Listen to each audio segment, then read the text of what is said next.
আমরা ছোটবেলা যখন পড়েছি আমাদের আমাদের শিক্ষা দিতে যে তোমরা বাইরে গিয়ে আব্বা আমার কাপড় ধুয়ে দিবা। আজকে কাজটা করে দেখি কথা বলেও না, প্রত্যেকেই কাজটা করিও।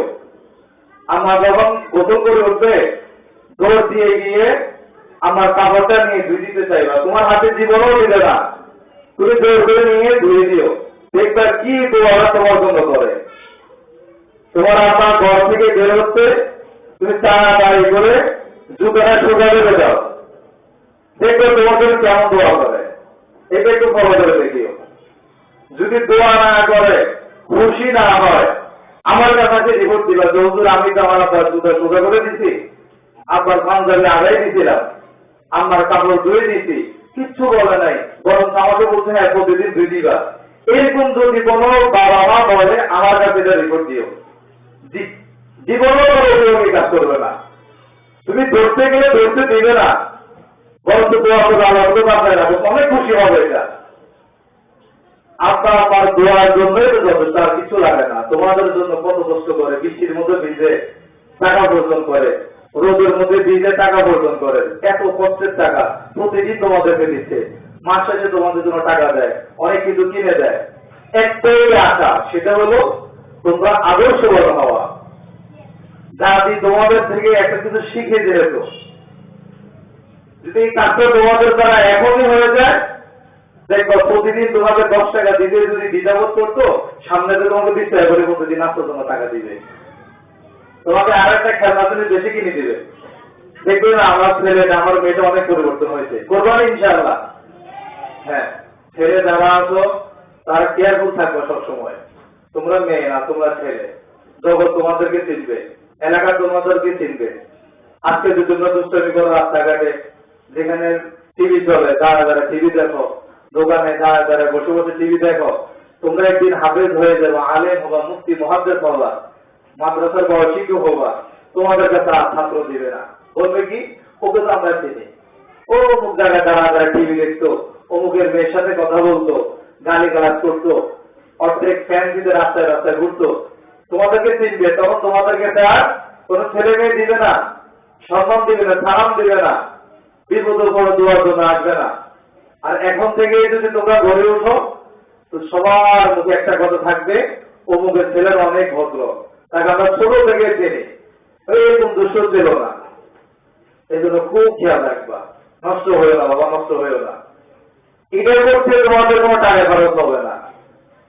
তোমরা মাত্র নামাজ পড়লে, টুপি মাথায় দিলে, যেখানে গাড়ি গালাজ হয় এখানে চলে আসলে কোনো টাকা নষ্ট হবে না। বরঞ্চ যদি নামাজ না পড়ো, যে দোকানে টিভি চলে ওখানে বসে যদি নাস্তা করো, তোমার টাকা খরচ হবে। সাথে আরেকটা জিনিস নষ্ট হবে কি, তোমাদের ভবিষ্যৎ অন্ধকার। যত বড় আলে মুফতি মুহাদ্দিস হও না কেন, একটা বদনাম থেকে যাবে। এই জন্য এই কাজগুলো করিও না। আর মেয়ে যারা আছো, কেউ হেজাব ছাড়া বাড়িতে ঘুরবা না। বাহিরে তো প্রশ্নই আসে না। বাড়িতে, বাড়ি থাকা অবস্থায় হয়তো হেজাব নয়তো ওড়না, মাথা খালি কারো যদি না থাকে। তোমাদের আরো কয়েকবার বলেছিলাম, জিন্নাতে আসল করে যে জিন্নাত ধরে চাবি তোমার নেয়, এর কারণটা কি জানো? মেয়েদের আসল জায়গা হলো চুল, চুলের গোড়া, চুলের মুঠি। এটা যদি খোলা থাকে, জিন এখানে আক্রমণ করে, এই জায়গা ধরে, এখান থেকে আক্রমণ করে পুরো শরীরে ছড়ায় যায়। তোমরা এখন থেকে যদি সতর্ক থাকো, সব সময় মাথা ঢেকে রাখো, ওড়না দিয়ে হোক, হেজাব দিয়ে হোক, তোমাদের কখনো দিনে ধরতে পারবে না ইনশাআল্লাহ। তোমাদের সূরা আয়াতুল কুরসি পড়ায়, অনেক সূরাগুলো পড়ায়, এইগুলা যদি 5 ওয়াক্ত নামাজের পরে পড়ো, ছেলে মেয়ে সবার জন্য বলতেছি, জিন্দেগিতে দিনে ধরবে না, সমস্যা পড়বা না। অনেকে আছে একটু কালো, এই জন্য ক্রিম মাখে, ক্রিম না মেখে তোমাদেরকে আমল বলে দিই, আমলটা করিও, ক্রিম মাখা রাখবে না। 5 ওয়াক্ত নামাজের পর দুরূদ শরীফ 11 বার, সাল্লাল্লাহু আলাইহি ওয়াসাল্লাম, এটা হলো দুরূদ। এটা কতবার? 11 বার। দুরূদ শরীফ প্রথমে 11 বার, আবার শেষে 11 বার, মধ্যখানে সূরা ফাতিহা একবার, সূরা ইখলাস 3 বার। এটা পড়ে মুখের মধ্যে ফু দিবা, পুরা শরীরে যতটুকু হাত বোলানো যায় হাতটা দিয়ে পুরো শরীর মেসেজ করে দিবা 3 বার। দেখবে ইনশাআল্লাহ তোমার চেহারা আগে থেকে অনেক সুন্দর হবে। এবং কি অনেক রোগ থাকে, এই রোগগুলো চলে যায়। হয়তো বলতে পারো হুজুর, তো এই কাজ যদি সবাই করে তো অসুস্থ হয় কি জন্য? অসুস্থতাও আল্লাহর নিয়ামত, সুস্থতাও নিয়ামত। আল্লাহ মুমিন বান্দাকে অসুস্থ দেয় তার ছোট ছোট গুনাহকে মাফ করার জন্য।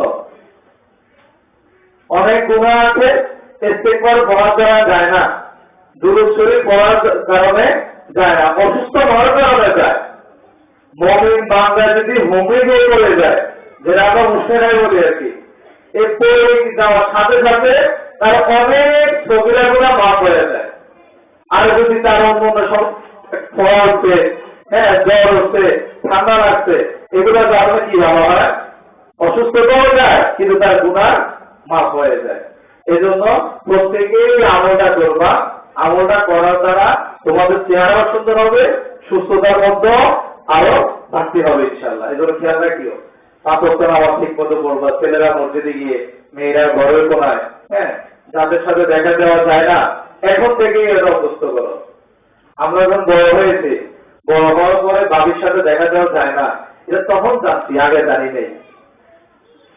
যখনই পর্দা করতে গেছি তখন ফ্যামিলির চাপ আসছে, কি যদি তো ছোটবেলায় দেখা দিতি, এখন কি হয়েছে? ছোটবেলা তো আমার হাতে রান্না খায় বড় হয়েছ, এখন কি হয়েছে?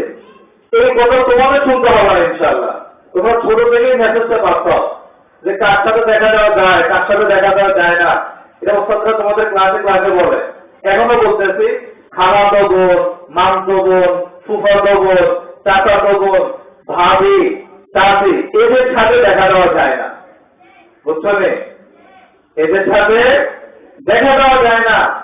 অতি প্রয়োজন যদি হয় নিচের দিকে তাকিয়ে প্রয়োজন মিটিয়ে নিবা। তোমার খাবার লাগবে, নিজের দিকে তাকিয়ে বলবো আমাকেও খাবারটা দেয়।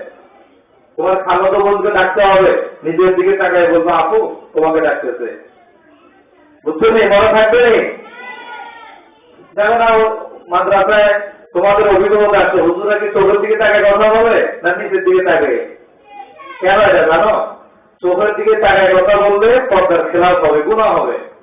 আর নিচের দিকে তাকায় কথা বললে প্রয়োজন মিটানো হইলেও গুনাহ হয় নাই। তোমাদের একই অবস্থা। যদি কারোর সাথে অতি প্রয়োজনে কথা বলতে হয়, যদি মেয়ে হয় তাদের সাথে কথা বলে নিচের দিকে তাকিয়ে, চেহারার দিকে নয়। আর মেয়েরা যদি কোনো পুরুষের সাথে অতি প্রয়োজনে কথা বলতে হয়, কোন দিকে তাকায় কথা বলবা? নিচের দিকে। খেয়াল থাকবে ইনশাআল্লাহ। হ্যাঁ, তাহলে এক নম্বর কথা হলো বাড়ির দিকে নামাজ পড়বা নেই। শুধু আজকের জন্য নয়, বন্ধ তো মাত্র 2 দিন, কিন্তু তোমরা তো সব সময় বাড়িতে থাকো। যারা অনাবাসিক এসে যে পড়ো, প্রতিদিনই বাড়িতে থাকো, সব সময় নামাজ পড়বা। আব্বা মাকে সালাম দিবা, মুরব্বীদেরকে দেখলে সালাম দিবা, রাস্তার এক পাশ দিয়ে হাঁটবা, দৌড় দিবা না। দৌড় দিয়ে নিজেও বিপদে পড়বা, প্রতিষ্ঠানও বিপদে পড়বে, তোমার আব্বা আমার কোল খালি হবে। একটা গাড়ি করে পড়ে গেলে যদি মারা যাও তো শেষ। এই জন্য রাস্তাঘাটে দৌড় দিবে না, এক পাশ দিয়ে হাঁটবা। মনে থাকবে ইনশাআল্লাহ।